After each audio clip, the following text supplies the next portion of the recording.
అనగనగా ఒక రాజు. ఆ రాజుకి ఒక పెద్ద తోట. ఆ తోటకు కాపలాదారుడు సూరయ్య, అతని భార్య నరసమ్మ. వారు తోటలోనే కాపురం ఉండేవారు. ఒకరోజు ఉదయం సూరయ్య తోటలో తిరుగుతున్నాడు. ఒకవైపున చెట్లు మేసి ఉండడం గమనించాడు. రాజుగారికి ఇది తెలిస్తే శిక్ష తప్పదేమోనని భయపడ్డాడు.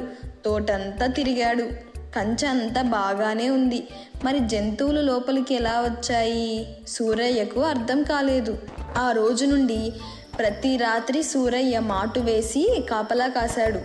పున్నమి రాత్రి వచ్చింది. వెన్నెల పిండారిపోసినట్లు ఉంది. సూరయ్య జాగ్రత్తగా చూస్తున్నారు. ఇంతలో ఒక కాంతి నెమ్మదిగా తోటలోకి దిగింది.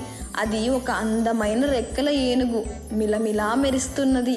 సూరయ్య ఆశ్చర్యానికి అంతే లేదు. ఆ ఏనుగు తోటంతా తిరిగింది. తనకు ఇష్టమైన ఆకులన్నీ మేసింది. సూరయ్య ఏనుగును నెమ్మదిగా వెంటాడాడు. ఉదయం కావస్తోంది. ఏనుగు ఒక్కసారిగా ఘీంకరించి పైకి ఎగిరింది.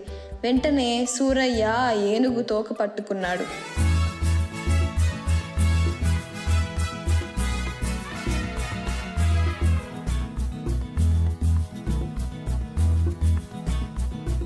ఆ ఏనుగు ఒక వింత లోకంలోకి తీసుకెళ్ళింది. అక్కడ రత్నరాసులు, భవనాలంతా బంగారమయం. జంతువులు ఆకాశంలో ఎగురుతున్నాయి.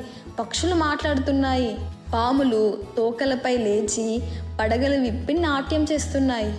సూరయ్య కోరిందే తడవుగా అన్నీ ప్రత్యక్షమయ్యాయి. తనకు కావలసినవన్నీ మూట కట్టుకున్నాడు. పున్నమి రోజు వచ్చింది. ఏనుగు తోక పట్టుకొని భూలోకం చేరాడు. ఈ వింతలన్నీ సూరయ్య ఊరంతా చెప్పాడు. వింత వస్తువులన్నీ చూపాడు. కొంతమంది ఇతని మాటలు నమ్మలేదు. వారందరినీ వింతలోకం తీసుకుపోతానన్నాడు. పున్నమి రోజు రాత్రి వారందరినీ తోటకి రమ్మన్నాడు. పున్నమి రోజు రానే వచ్చింది. అందరూ చూస్తుండగా రెక్కల ఏనుగు తోటలో దిగింది. తనకు కావలసిన మేత మేసింది. ఉదయం కాబోతుండగా ఘీంకరించి పైకెగిరింది. సూరయ్య దాని తోక పట్టుకున్నాడు. అతని కాలుని నరసమ్మ, ఆమె కాలు మరొకరు, ఇలా అందరూ వేలాడుతూ ఆకాశంలోకి ప్రయాణిస్తున్నారు.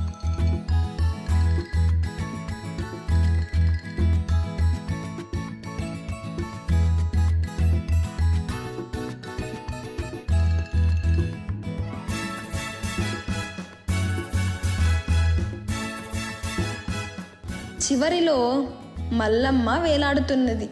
ఆమెకు ఒక సందేహం వచ్చింది. ఓపిక పట్టలేకపోయింది. వింతలోకంలో గుమ్మడికాయలు ఎంత పెద్దవిగా ఉంటాయి అని